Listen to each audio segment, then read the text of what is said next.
and welcome to the PreSales Podcast. It's your host and PreSales Collective General Manager, Chris Mabry. Today, I'll be speaking with Kai Tillman, Army veteran, author, educator, technology enthusiast, and senior solution engineer at Atlassian. The title for today's episode is PreSales for Veterans, where we'll be diving into Kai's unique journey from Army Logistics Operations Manager to 5-time published author and senior solution engineer. We focus on the big challenges that veterans face while making the transition into civilian work and the unique skills they possess that make them great pre-sales candidates. We also go deep on Kai's philosophy and experience. You don't want to miss out. I hope you enjoyed as much as I did. Thank you for tuning in. Kai Tillman, welcome to the PreSales Podcast. Thanks, Chris. Thanks for having me. Absolutely, man. It was great to meet you in Atlanta. I knew right when I met you, I had to interview you. Yeah, man. I'm really glad we met back then at that pre-sales event. It was really fun, really engaging. You're a very warm, spirited, enthusiastic person. So yeah, pleasure is mine. Thank you, man. I mean, I learned this right away, but you have a lot going on. Can you tell me anything exciting in your world at the moment before we get into your journey? Absolutely. Right now, I'm actually finishing up my MBA at Georgia Tech, based in Atlanta. And then outside of that, I'm currently also working on my sixth book. So that's pretty exciting. Some of the things that I'm working on, I've written about 5 books over the course of my journey. So this will be the 6th and hopefully final, but I said that the 5th was going to be the final. Outside of that, I started working with this nonprofit. So that's been really good too. No, that's awesome. I already want to unpack so much of that. But before we do, let's get into your journey because I know you had a unique path. A lot of us in solution engineering, we didn't grow up thinking we were going to be a solution engineer or a consultant. That's true for me, true for you. So talk to us about your pre-sales career journey. What got you to where you are today? So fun fact, I served in the Army for about 8 years as a logistics operations manager before getting into pre-sales and technical pre-sales. After that, funnily enough, I started my early career working in retail management. So I worked at almost every major retailer you can imagine. So Publix, Aldi, Walmart, Sherwin-Williams, Target, if you're bougie, whatever the case may be, right? So, my journey to pre-sales was a bit unorthodox, but I think the skills that I learned in the military and also retail really helped me transition. So as a transitioning veteran, I knew I wanted to get into leadership, but I didn't know what that would look like. From my retail background, I knew that I enjoyed talking to people every day, helping them solve their problems, helping them figure out things that they're coming into stores to look for, helping them solve their customer experience problems. But I quickly found out that there wasn't really any work-life balance in retail. And I found this out when I was working for Target. I think it was a couple of years back. I'm not sure if you remember, but Target had this super huge outage where all their systems shut down and everything was super crazy. And I had to manage that in that particular instance. Yeah. It was pretty crazy. After that, I found out, like I said, there was no work-life balance. So I wanted to pivot to something more technical. I've always considered myself a builder, someone who liked playing with technology, liked experiencing it. I was actually talking with my fiance the other day. She asked me, when you were young, everyone has their social media handles or tags or whatever. She said, what was yours when you were young? And I said, it was Techno Shark 5000, simply because I really liked animals at the time, but I also liked technology. So I combined the both. That's awesome. So after I started with retail, my first role within the technical domain was actually as a technical support engineer for the city of Tallahassee, Florida. So that was really cool. I got to learn a lot about, help desk operations, IT operations, things related to that nature. I really enjoyed that, but I wanted something a little bit more. So at this time I was doing my undergrad. I figured, hey, let me do an internship. Let me see what this is about. So I did one at a Fortune 500 company, really enjoyed the internship. It was an account executive internship. It was really cool. I enjoyed it for the most part. But I think one thing I didn't like about it was the cold calling aspect, the prospecting. I wasn't really the biggest fan of that part of pre-sales. Shortly after, I decided to go into different avenues. So an opportunity came when I was at that company. They gave me a full-time offer after the internship ended. Started off as an account exec in IT global financing. But then an opportunity came to pivot to something more technical. And they gave us an option list of 5 roles that we could pick from. So it was data and AI, business automation, and cybersecurity. Now, I don't know about you, Chris, but I don't consider myself a developer or coder by any means. Yeah, I'm the exact same way, Kai. Not the biggest fan of it, but I really liked cybersecurity because it was more conceptual. It was really just understanding how it works, not about making it try to work. So I did that. And, I enjoyed that, did that for about 3 years at that company. At the time, I was finishing my master's in IT. So ever since then, I transitioned to working as a security solution engineer in that role. And then shortly after that, I wanted to take on broader horizons. And now I'm a senior solution engineer at Atlassian. And I've been here over about a year and some change. And I absolutely love it here. So yeah, really excited. That's pretty much my journey. A bit unorthodox. I wasn't a traditional student. I was a veteran. And I was also transitioning to the civilian workforce and the civilian lifestyle. That's what I want to unpack a lot of, Kai, is it sounds to me like you went through the Army, you were managing teams, I'm sure. And then you got out of the Army and you thought, all right, retail, okay, internship, college, where do you go next? And then you finally found the path to solution consulting and solution engineering. I think there's so many veterans in that same space. Like you get out of the military and you wonder, what's next? Well, maybe I'm going to go to something I know. My brother, he retired from the Navy recently and he got out and he was thinking the same thing. Maybe I just go back to what I was doing before I went in. And after unpacking his journey, I found that he would be an incredible solution engineer. He had just never heard of it before. Do you find that that's common? Absolutely. I've definitely never heard of this type of field or even pre-sales or just working in tech in this aspect. I definitely think it's a hidden gem not many people know about, because when you think tech, you think developer, you think coding, you think being super technical or knowing everything you can about tech related stuff. And a lot of people chalk up tech with being a software engineer or software developer. But not many people know about pre-sales, which combines, not only tech, but also having those interpersonal skills, being able to convey topics to certain people, stakeholders in the organization, whether they be technical or non-technical. So I think it's a bit of a hidden path for sure, especially for veterans, because like you said, when we finish our military career, we're trying to find the next thing. And we don't know what the next thing looks like because all we know is military. All we know is leadership discipline. But, it's easy to go back to the comfort zone, like you said, what we're familiar with without exploring new avenues. And I think a lot of that stems from the structure and discipline that we have. Yeah. I think for our audience listening, to any veterans who are listening, to anybody hiring veterans or in a position to be able to do so, I think we have an incredible opportunity to help our veteran community. I'm super passionate about it. From your experience, you've gone through this journey. I'm super interested in unpacking tips. So do you have any tips, tricks on getting started in pre-sales as a veteran? Yeah. And I think it all stems from really leveraging your network and finding your community. Veterans bring a wealth of unique qualifications to the pre-sales domain that we learn through our service. These qualifications can directly or indirectly benefit from our roles in our civilian careers.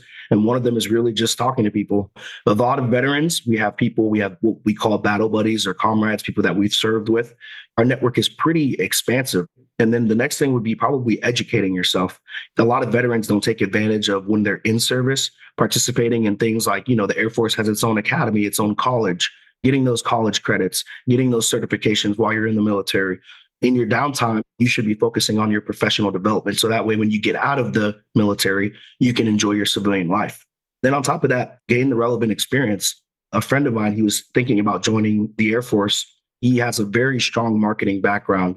They wanted him to be a mechanic in the Air Force. And so I'm like, what would you do with that? And he's like, I don't know. I just want to join the Air Force. And I think that's also important for veterans. We have what's called reclassification when you're in the military, which is if you want a new job class, you basically go to another one. And then also attending, industry events, attending things that are veteran friendly. I know a lot of companies, especially here in Atlanta, and I'm sure New York as well, have tons of events that are open to veterans just coming to network, seek career opportunities. When I was an undergrad, actually, I attended the largest student veteran conference in America, which was Student Veterans of America. It was called NatCon. And my first time was actually visiting in LA. I promise you not, Chris, there were over like 2,000 attendees at that conference, and they were all veterans just seeking opportunities. And I think it's also important to join the professional membership organizations like the PreSales Collective as well. That's amazing. At PreSales Collective, I welcome every single veteran. I would love to see more at our community events. It goes without saying, but I should say it. You don't have to be in pre-sales to go to an event. If there's one in your city, if you're a veteran looking to break in, if you're looking to have conversations, we would love to meet you. So go to those events. There are so many skills you can gain in the military armed services. Most of us kind of equate them to technical skills. Like you said, your friend was in marketing and they wanted him to be a mechanic. There's this big translation thing that I see happening between skills you learn in the armed services and how to translate that to the civilian world. What unique skills do you think give veterans a leg up on the competition? I mean, I think if you are a veteran and you've learned so many technical things, I would think that only gives you a boost in your resume hunt and in your career. Absolutely. And when I finished my military service, I got out as a sergeant. So a lot of my background and experience was along the lines of project management from a logistics standpoint. And I think what a lot of veterans have is really that discipline and grit. Our experience in high pressure situations cultivates our resilience. It's a trait that's pretty invaluable, especially when navigating a lot of our pre-sales challenges. I reflect back to not only my military service, but also my journey in retail. Depending on your job in the military, it can be very relaxing or it can be very stressful. Same thing as pre-sales. Pre-sales is definitely not for the faint of heart. It's not easy. Every day is a new challenge, especially if you're in a technical role. There's a lot of mental fortitude that's required. And that's what veterans already have. Not many people have that mental fortitude capacity. And I think another thing too is that veterans are accustomed to quickly learning these new skills and adapting to situations, which essentially parallels the need for continuous learning, especially in pre-sales and especially in the tech industry. And what most people don't understand is that pre-sales is not just limited to the technical industry. There's healthcare, there's operations, there's so many different avenues of what pre-sales consists of. And then outside of that, probably leadership and teamwork. These are core components, especially in pre-sales, but they're also core components of our military training, translating directly into leading projects and collaborating within pre-sales teams. As a transitioning veteran, that's exactly what we do in pre-sales, and that's what we do in our military service. We're constantly collaborating with the account teams, with product managers, sales enablement, trying to figure out ways to improve the overall operations. That's what we do in the military as well. And then I think the last part would probably be our global perspective of understanding diverse cultures and how they're assets in the global market. I think that strategic thinking and problem solving are developed through our military service in terms of mission planning, execution, and also allowing us to create innovative ideas, not only for people that we're serving, the citizens of America, but also, our comrades, our battle buddies, people that are in these leadership positions, people that we're leading. So I think it directly correlates with being a veteran to also working in pre-sales. As somebody who has hired people on teams, built teams, I'm listening to you, Kai, and right now I'm sold. I'm hiring a veteran. But in the back of my mind, I might be thinking this.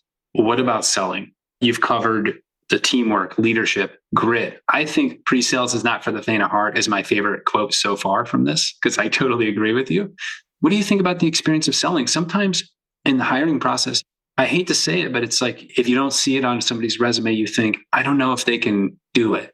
Do you gain that kind of experience as a veteran as well? Absolutely. And I think the selling part comes with, we sell ourselves every day. Whether or not you're meeting your fiance's family for the first time, you have to sell yourself, right? If you're applying to an MBA program, you have to sell yourself. If you're seeking a new leadership opportunity in your unit or you're trying to get a promotion, you have to go in front of a board to sell yourself. Show them not only what you know, but also who you are. That's not directly tied to a slip of paper, because one thing I encourage people and allow them to realize is that your experience is so much more than you realize. It's about how you tell your story. And that's a key component of pre-sales. It's the ability to tell stories effectively, storytelling. And as long as we can tell stories about ourselves in a way that allow us to effectively present who we are, that's a core component of selling. Because if you can sell yourself, you can sell anything. Yeah. Tell me about a time where, while you were in the military, you had to sell a project, or you had to get in front of a board, or you had to work collaboratively, cross-functionally, and had to sell somebody your idea. What does that look like? And is it starkly different from what you do today at Atlassian, or there's some similarities? So there are some similarities, actually. So when I was in my unit, I was stationed in two different units, one in West Palm Beach, which was a quartermaster company, and then one in Tallahassee when I was doing my undergrad, which was a MP, which stands for Military Police Company. At the MP unit, I was actually the only person in my job class at the time. So my job, or my MOS, what we call in the military, was a 92 Alpha, which is essentially logistics. Being that I was the only one in my job class, I had to oversee the entire logistics operations for our unit. So that involved everything from managing that fleet warehouse, managing all the maintenance, managing all of our supply, making sure that we have things that are operable and functional. And one thing I had to sell to the unit is, hey, I know we're an MP unit, but we need more 92 Alphas. And that's one thing that I prided myself on being able to do, is that I really set the path for allowing people who are interested in the military at that time, and people who might have been doing things like ROTC when I was at Florida State, or people who have or share the same MOS as me, showing them the system, showing them the operations, selling it internally to our leadership. This is a need, and here's why. Because at the time, I was overseeing like $25 million worth of equipment, and that's a lot for one person, right? It's amazing. I found this super similar stuff when unpacking my brother's journey. It was like, when he told me everything he did, I thought, okay, you could have been a field CTO and managing director, and he had 200 people underneath him, and it was combining networks between 2 Air Force carriers and keeping things secure. And when I looked at his resume, I had no idea how to interpret it. I saw all this, what I would consider like technical jargon. And so that leads to my next question with you, Kai, is you just gave me a few acronyms I'd never heard before. I'm sure there's thousands more. So how do you take your experience in the military? Because you've successfully done this. You've gone through that journey, and now you're a senior at a very great company. You've published 5 books. You've done so much in your career. How did you take that experience and translate it so the civilian world could understand it? To your point, Chris, it actually started off with me attending the Student Veterans of America conference back in 2020, which was at NatCon. I met with some Google recruiters at the time, and they said, what does this mean? What is this talking about? What is a logistics person in the Army? What's a 92 Alpha? What does that mean? And so they recommended that, hey, follow our method of creating resumes. Follow this is what you did, this is the result, and this is how it impacted the overall operations or team, but also translate it to a way that civilians can understand. So in the Army, my role or my job class was logistics automation specialist. You're not going to know what that means as a recruiter looking at my resume. That's why it's important to translate it effectively. So in the civilian world, that's essentially a logistics operations manager. So I think really sitting down with yourself as a veteran and really understanding like, hey, what were the various roles that I held in my military career? How can they translate to the civilian workforce? And I think that that's important because it allows you to really sit down with yourself and tell yourself your story before you tell others your story and before you put your story on a piece of paper like a resume. Do you have any tips for people in the audience who are sitting down with their resume, or they're listening to this thinking, I've got to do exactly what Kai is talking about? Because I looked at my resume the other day, and the fact that I'm a helicopter repairman does not translate to a software company. Where do you find resources for this? So believe it or not, my all-time favorite resource at the time when I was going through all this was Reddit. There's a very huge veteran network on Reddit, but I think a more straightforward approach, if our veterans that are listening in are not familiar with Reddit, is one thing that I did was I simply went to schools that had MBA programs when I was in my fresh undergrad before I even got started in tech. And I noticed a lot of these schools would publish their templates for resumes on their websites. And a lot of the veterans that attended those schools, I would connect with them and say, hey, I see you're doing XYZ. How did you position your resume in a way that allows you to tell your story? And they said, hey, well, our school has all these templates that are available for public use. They're not just tied to us being in the program. He sent me a template and I followed the template to the T. And I think that really helped a lot because it allowed me to see what an example story could be like and craft my own in accordance with that. I feel like after this episode, Kai, you're going to have a lot of people reaching out to you, asking you for that exact same thing. I'm sure you'd welcome it because you're just that kind of person. That goes right back to the first thing you said about tips on getting started in pre-sales as a veteran, which was leverage your network, find your community, find your people. I'm obviously passionate about this. I don't have to get into that too much. Pre-sales Collective is something I love and have for years. What if you've never reached out to anyone? And I confront this with members often, which is, let's say you're a veteran and you're thinking, okay, I've got to reach out to people. Maybe that's awkward. What community do I reach out to first? Do you have any tips on that first conversation or that first interaction for them?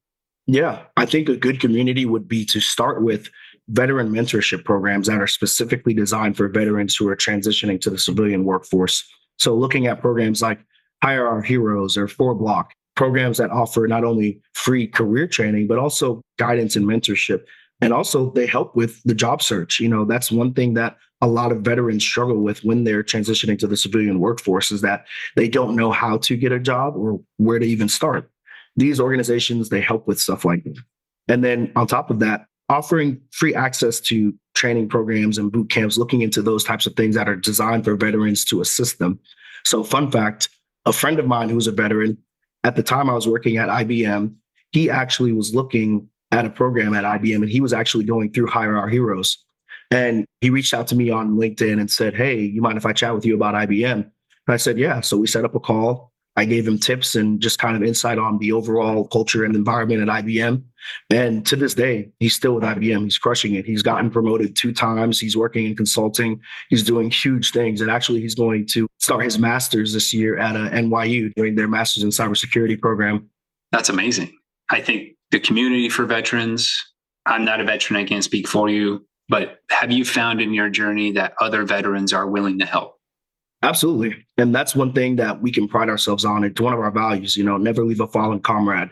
If people are seeking opportunities or just want to reach out for a chat in terms of how to get started, I think a lot of veterans are always open to have the conversation. I have myself. In fact, I designed this program, this little one-pager that actually explains to people how they can start getting started in tech, starting their journey in their technical career. Pass out to people all the time, veterans, civilians that I mentor, et cetera. And I think that we're always willing to have the conversation because at the end of the day, veterans, we had to do a lot for ourselves and nobody was able to help guide us in that capacity. So we extend that hand to others. I can resonate with that too. A lot of the time, you're just trying to make it work with everything you've got. Exactly. That document that you referred to, maybe I could link it to the show notes, but is that something people can find on LinkedIn? Yeah. Can they absolutely. find your resources? You've written 5 books as well. So where can they find this stuff? So I post it publicly to my Linktree and I give that out to people all the time. And I think it is available on my LinkedIn too. So yeah, I'll send it over to you after this. So that way people can, use it as a guide and a resource.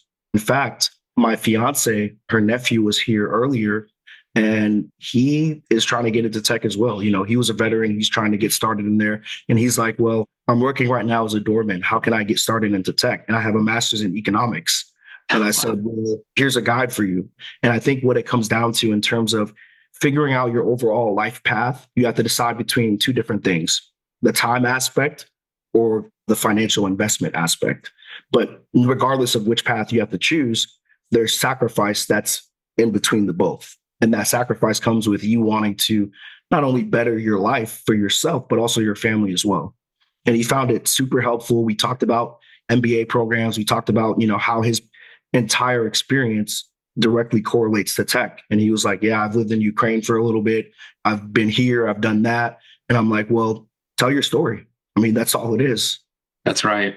I constantly find myself in awe when I hang out with people like you, Kai. And I'm sure it sounds like your family is right up there with you. There's so many people with tenacity, with the can-do attitude. You jumped into this without any question whatsoever. You have a demanding position, a demanding job. You have an MBA that you're pursuing. You've got your books, you've got your templates, you have your nonprofit work. The list goes on and on and on. What advice do you have for me and for people listening that want to do something like write their first book or want to do something like publish? How do you carve out the time to do that? What's your process to completion? Do you have it lined out? I've always been a writer since a young age. I think when I was in 2nd and 3rd grade, I was always writing stories. I was always passing them to my teachers. And one thing that really encouraged me to pursue that outside of my professional work was when I was in 3rd grade, one of my teachers, she gave me my first journal and said, "Hey, I know you like writing, so just write everything you can in this." And fun fact, I still have that journal to this day. No way. Yeah. But I think in terms of getting into it, it stems from sitting down with yourself and figuring out what topics you want to write about. What type of stories do you want to tell the world? So a lot of my books, fun fact, believe it or not, are actually about self-help and self-improvement, figuring out how to better yourself and what avenues to take and what that looks like. And they're available on all different platforms. But I think one thing that really helped me was just researching because I had to do it myself. I had no idea how to even publish a book. So I searched on Google, simple, how to publish my own book. And I went through this self-publishing company and they guided me through the entire process from creating my manuscript, editing it, and then also publishing it. And I think that helped tremendously. So yeah, long story short, when it comes to that, just really sit down with yourself and figure out what story do you want to tell the world? It doesn't have to be a story about you. It doesn't have to be a story about when you found a quarter on the ground or whatever the case may be. I've helped a lot of people successfully be able to write their books. In fact, my mom, she wants to write a family story about, our overall family and our history. And she wants to publish that too. Helping people is a journey in all aspects, not just pre-sales for me. That's a book I'd like to read. As soon as I learned of your journey and everything you were doing, I was like, sometimes in life, it's fun to lead. It's fun to get those wins, and it's a gift. I don't take it lightly. And there are other times when you get to find leaders and you get to follow them. And I feel that way about you. I feel like it's a privilege for me to kind of like watch your journey and learn from you. So I've just been grateful since I met you and excited to learn. When I asked you what you wanted to get out of this, you said, I just want to give back to the veteran community. I just want to help. It's super inspiring. Exactly. All right. Well, we'll land this plane. We'll jump right to the lightning round. This is just a series of quick questions for people to get to know you. We'll wrap it up with how to get a hold of you. First question is, what are some of your biggest pet peeves in solution engineering demos? Oh, yeah. So that's a long-winded question that deserves a long-winded answer, but I'll shorten it. On the internal side, it's really the amount of prep time that can go into a demo. And then when you're on the call with the client, it's not what they want to see. They want to see something else. And they're completely messing up your entire flow, structure, the way you want to give the demo. And then on the other hand, one of my biggest pet peeves is really when the client isn't listening on the call. And it's hard to navigate that at certain times because it's like, this is for you. This is not for me. This is for me to help educate you. But I think it stems from an area of being humble and having some humility and realizing like, at the end of the day, you're doing what you're supposed to be doing. You're properly conveying it. And the people who want to be engaged, they'll be engaged. And the people who won't. And those are two of my biggest pet peeves. And then outside of that, I mean, I'm sure you've heard of it.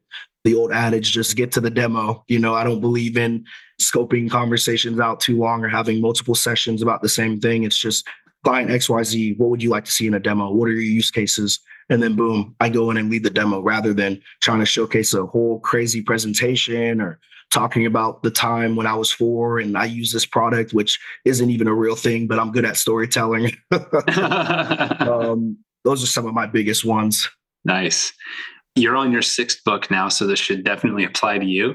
But what book do you recommend to your friends and family, colleagues? Absolutely. So one of my favorite books of all time is actually The 4 Agreements by Don Miguel Ruiz. And it essentially is based on some ancient Toltec wisdom that outlines 4 simple principles to kind of live our everyday lives. Be impeccable with your word. Don't take anything personal. Those are just some of the 2. And I think that reading that book, it has instilled so much in me to just keep myself humble and be the best in everything that I do and make sure that no matter what life throws at you, whether it be you get laid off, whatever the case may be, don't take it personal. Just keep doing your best, keep moving forward. And it may be hard. It's easier said than done for sure. Yeah. But that's life at the end of the day. There's always something that happens. You just have to keep going. That sounds impactful. Next question. What drives you more than money? You hit it on earlier in our chat, but really helping people. That's one of the things that I'm doing with the nonprofit that I work with. So I serve as the director of technology. And one of my goals has been, I created this committee to help people get into technical roles. So giving them the experience, giving them the opportunity to showcase, what they can do. So that way they have something tangible on their resumes as far as experience goes.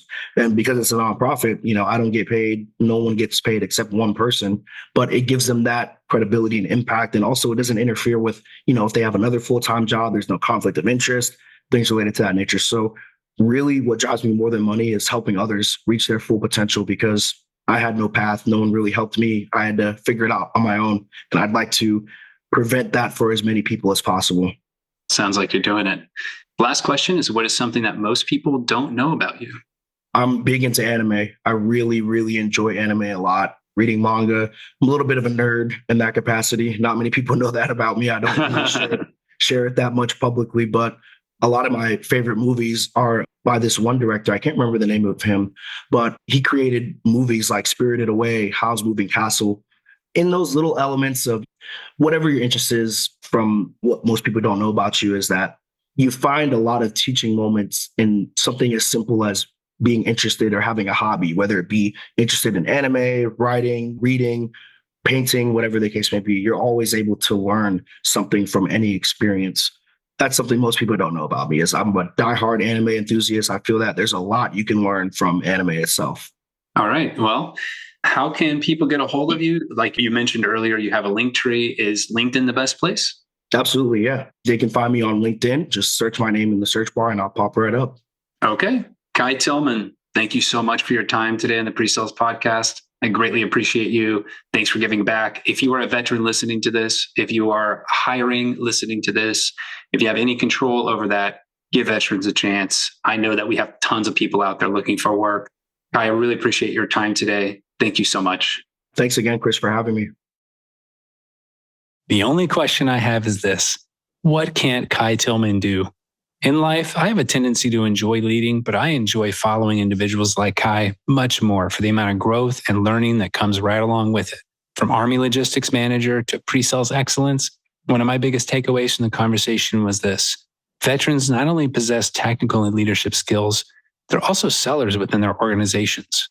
Veterans are uniquely qualified to solve complex challenges and have the grit it takes to excel in pre-sales. Thank you for tuning in. At PreSales Collective, we're all about learning, connecting, and growing. I believe in investing in these 3 pillars will greatly increase your success and happiness at work and in life. So as Kai said, pre-sales is not for the faint of heart. See you next time on the PreSales Podcast.